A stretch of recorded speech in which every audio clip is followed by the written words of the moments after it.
こんにちは。はじめまして、Uģis と申します。よろしくお願いします。Hello, my name is Uģis, and this is a special opportunity for me to work together with all of you, near and far, during this Kaito project, and I look forward that this project would continue in some another way, but we shouldn't stop it just today. This is a map from 1810 made in Japan, which shows Baltic Sea. And on the coast of Baltic Sea there are two cities, St. Petersburg and Riga, and nothing else. There is a zoom in point of that place. So it means that at least in that year, that Japanese author who created this map knew about Latvian capital city. I have been studying Japanese already half of my life. Now I'm 32, but I started to be a Japanese speaking guide since 2012, and now I'm also in doctoral studies where I compare the Ryōtori and Shinto rituals. I have been to Japan for some times, although those have been only short stays there. However, many Japanese people are coming more and more to our region, so I have this opportunity to see them in several occasions. So here's a map where you can see the countries and the first letters of them. So Finland, Finrando, it is a combination of two letters. Fragrant orchid is the meaning. Estonia has this kind of combination, and in case of Latvia, it is good capital city and beautiful fields wilderness. And if you make it in a short way, then it is fragrant country, lovely country, and good country. This is how Japanese describe our countries in short way. Here is an interesting picture made by Yang Liu in a project East Meets West, and you can see the blue one, which is Western way. If it is sunny, you smile. If it is rainy, you are sad. Then the Eastern way is when it is sunny, and when it is raining, you are happy. And then the third version is Russia. So whether it is sunny, whether it is raining, you are sad. Here's interesting graph by Richard Lewis made in 2006, and that is a culture comparison and categorizing by three types: multi-active, linear active, and reactive. And in case of interaction between linear active and multi-active, it is very difficult. In case of interaction between multi-active and reactive, it is time-consuming. But in case of linear active and reactive, those are very fruitful and well-being. So in case of Latvia, Finland, Estonia, we are on this axis between linear active and reactive. And the funny thing is that Japanese is the same way, just more to the reactive side. So this is what shows that our cooperation between our nationalities and mentalities is usually a fruitful one. About Japanese people, what kind of impressions I have gotten during these years.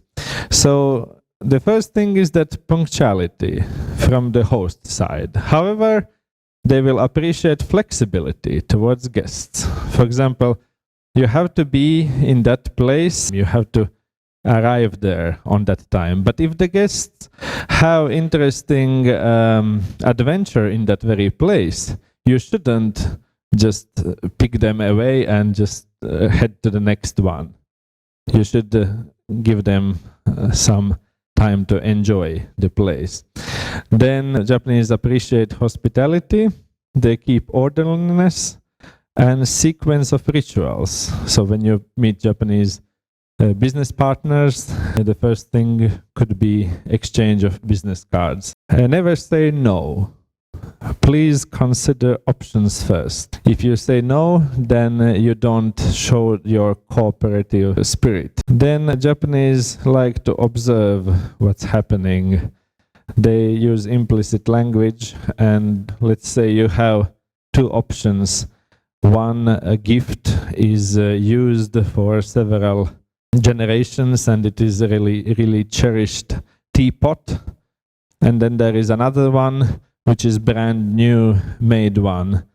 In terms of aesthetics, Japanese could appreciate more the first one. What is interesting that Japanese have a long history of written documents, of written records, and Japanese people usually use some kind of social media, and they write what they have experienced. They post pictures about what they have witnessed there. So Twitter, Instagram are really good media where you can find follow-up of what they liked and what they didn't. Also blogs and other sources are good. However, if you live in Japan, you don't have any need for English to survive there. So that is good opportunity for locals to become Japanese speaking guides. What is the sad part I would like to refer to is crime. Japan is a really safe country. If you lost your bag somewhere, you will find it there. If you have some other problems, they will help you. However, Baltics is not necessarily the case. And please always warn your guests. If you know that somewhere in the city there are more pickpocketing occasions happening, then let know about this to the guests. Then cuisine. This is Japanese cuisine example where you can see that there are several small dishes and not one big portion of single food. Japanese like variety. They like not too spicy, not too sweet. They like local beverages made in local breweries. Also mushrooms, herbal tea. Anyway, natural food, which is particular to the region and season. What is also important that you should take time for people to enjoy the meal. Depending on the course, it may take 1.5 or 2 hours. Then accommodation. This is not maybe so crucial in terms of rural tourism because it has its characteristics. However, if you are in urban area, Japanese enjoy if the hotel is near a supermarket where they can buy some things even in late hours. If the venue doesn't have elevator, please secure that somebody will bring the bags to the room and down from there. Then also bathtub is appreciated.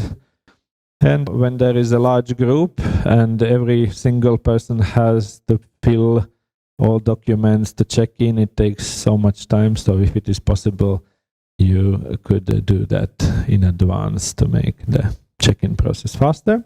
And of course, we live in this 21st century and we are proud of our Wi-Fi speed, and this would be also applicable to the accommodation places and of course transfer vehicle.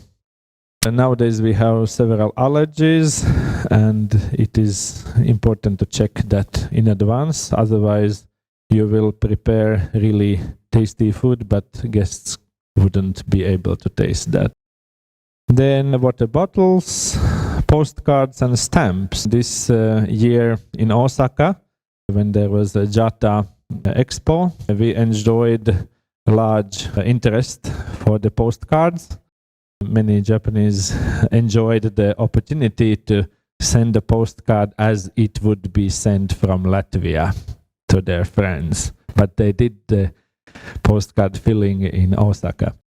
The Japanese have traveled 8,000 kilometers to the Baltic states and Finland. And as they have traveled so far, they want to know details. They want to know more, deeper. So that's why they ask several questions.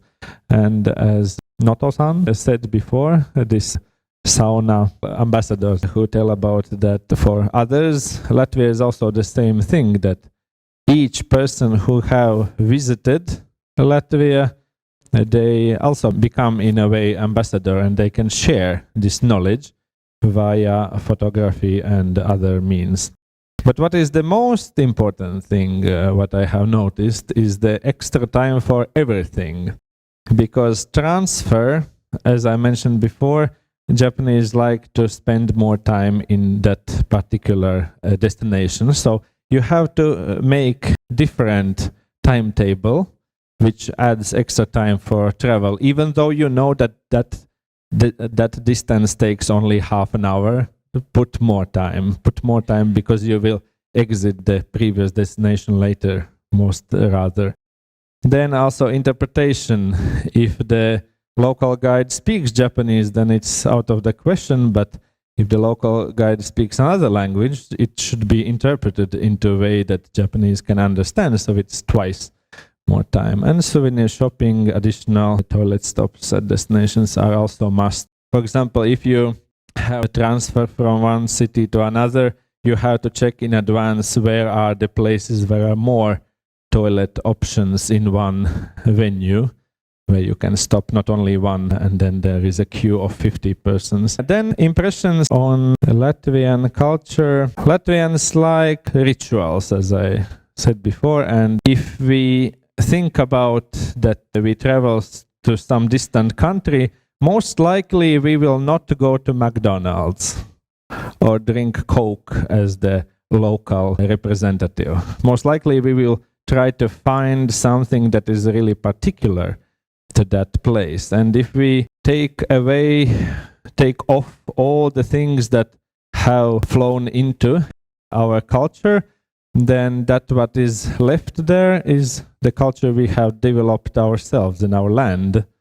So these are our festivals, these are our traditions, which of course may be similar to some others, but still those are indigenous. Those are those which we have only developed ourselves. So that's what is interesting for Japanese. We have several sacred places and festivals that happen 8 times a year or more, so that's also an interesting topic. Then both Latvians and Japanese have sun as a worship object. The ancestors are also important, and we share the need for purification.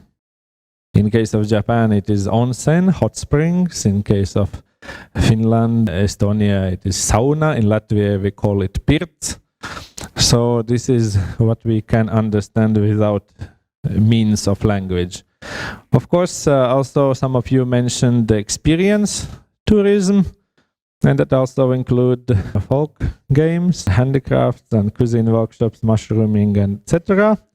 And rural tourism, of course, this is the key word to success, because city life has many things in common with other places around the world, but the most natural, the closest way of that people's lifestyle can be witnessed exactly in countryside. And that's why, and that's how we can get back to the roots. So, kiitos, aita, paldies, arigatou gozaimashita. Thank you, Uģis. Can you tell me what's the biggest gratitude from Japanese guests after a good night's stay? Domo arigatou gozaimashita.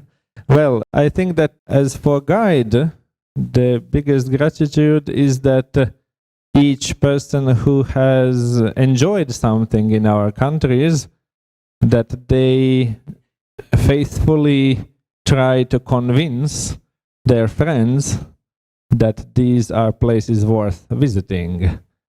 And that communication from person to person, from friend to friend, is the most effective one, I believe, because we can do many things, but the first person's experience, which is conveyed afterwards directly, is the most powerful, I believe. So that's why we work on, and each single person is really valuable for us, and so it spreads around. Yeah.